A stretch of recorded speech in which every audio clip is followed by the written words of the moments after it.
கடலலை கொஞ்சும் திருச்செந்தூரில் விஸ்வரூபமே வேலையா பழமுதி சோலை அறுபடை வீடும் புண்ணிய தரிசனம் முருகையா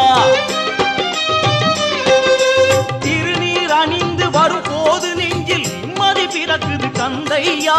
சுகனே சிவனார் மகனே உன்னை பாட பாட சுகமாகுதையா வேல் முருகா அரோகரா அரோகரா வேல் முருகா